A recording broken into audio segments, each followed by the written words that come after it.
juga menjadi persoalan yang diperdebatkan di kalangan fuqaha. Sebagian fuqaha memahami bahwa taubat itu tidak menggugurkan hukuman, tetapi ada sebagian fuqaha yang mengatakan bahwa pertaubatan itu sebenarnya inti yang disampaikan di dalam Al-Quran. Ketika seseorang katakanlah diberikan hukuman, dieksekusi, hukuman rajam misalnya, kemudian dia melarikan diri seperti dalam kasus Maiz, itu sebenarnya bagian dari pertaubatan dia. Nah, ini yang sebenarnya di dalam konteks fikih juga menjadi persoalan yang belum terselesaikan karena ada perdebatan di kalangan fuqaha. Saya pikir demikian. Ya, justru itu. Jadi kalau saudara bisa mengaitkan hukuman ini dengan konsep taubat dalam fikih, mungkin saudara bisa menggeser hukuman rajam itu bukan bagian dari hukuman, tapi bagian dari pertobatan. Jadi karena itu prosesnya tidak panjang sekali.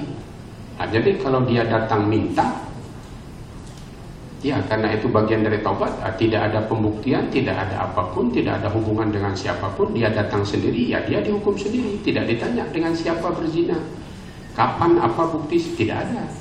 Dan ketika dia lari, ya Nabi membiarkan saja.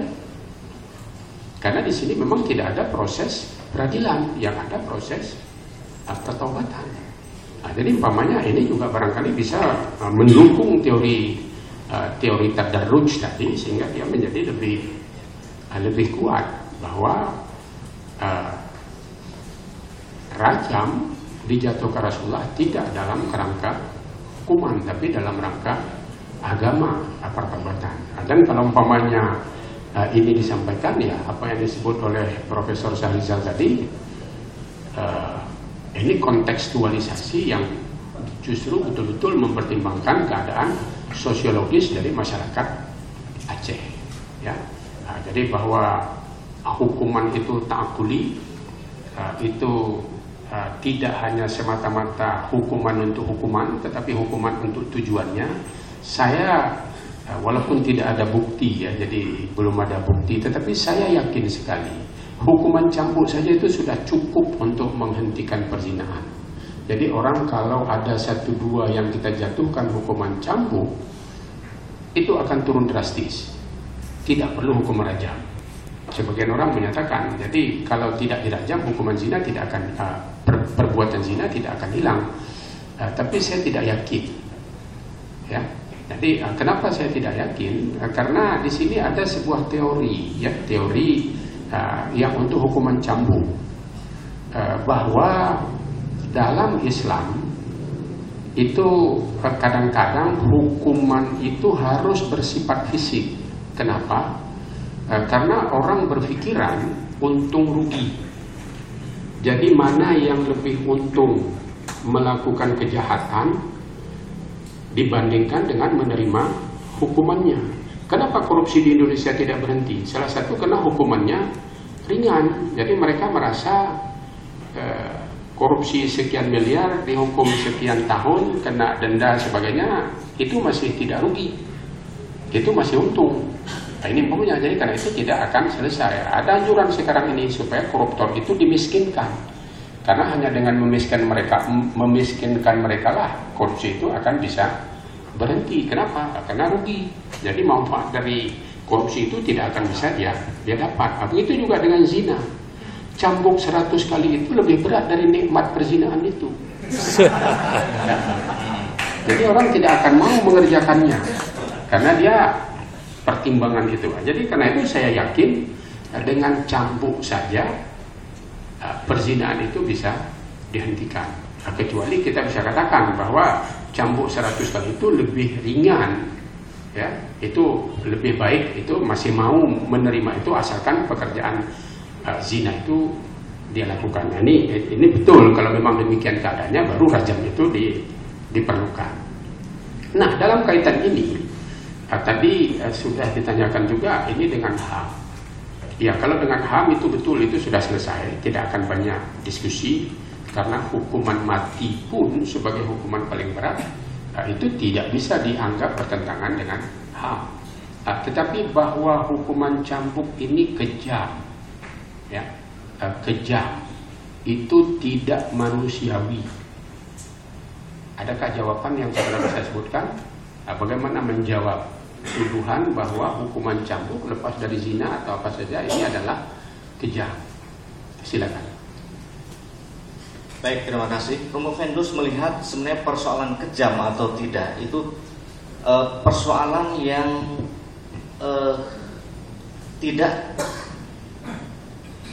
dikarenakan tidak memahami esensi dari hukuman itu sendiri. Sebagai contoh, di Singapura itu juga diberlakukan hukuman sebat. Di Malaysia juga ada hukuman sebat, hukuman cambuk.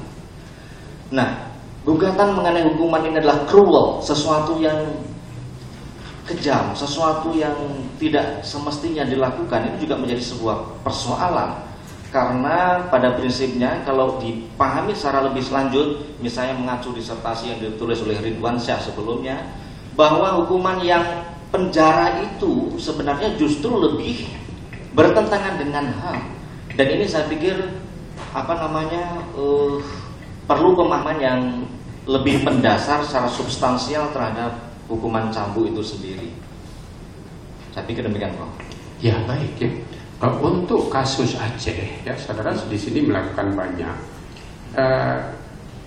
Barangkali kita bisa tanya, kalau diberikan hukum alternatif, itu masyarakatnya memilih apa? Ya, ketika hukuman cambuk pertama dijatuhkan di Bilun, itu sesudah mereka dicambuk, mereka bisa duduk minum kopi sesudahnya dengan warga masyarakat. Bahkan pencambukan pagi itu dijadikan sebagai bahan guyon. Nah, jadi itu yang pertama, sebelum pembelaan HAM, pemberitaan dan sebagainya itu masuk. Tapi kasus di Biren itu seperti itu. Kenapa? Karena saya sesudah kejadian itu bersama dengan Pak Mustafa Gelanggang, waktu itu Bupati, diberitahu. Karena katanya ya sebelum mereka dihukum, Pak Bupati sudah panggil supaya mereka bersiap untuk dihukum. Lalu sesudah hukuman saya pergi ke desa mereka, duduk dengan mereka, tidak ada beban apapun.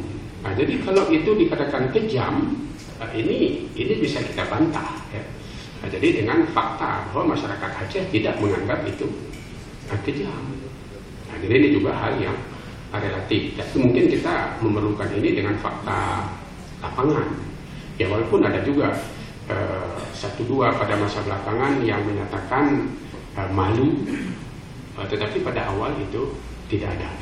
Nah, jadi barangkali hal ini bisa saudara tambahkan nanti pada saran bagaimana supaya disertasi ini bisa dilanjutkan dengan beberapa hal tersebut, dan juga saudara bisa menggunakan istilah-istilah ini sehingga kontekstualisasi saudara ini juga ada di dalam ranah fikih, tidak hanya di dalam ranah ilmu hukum yang umumnya dipahami sebagai sekuler.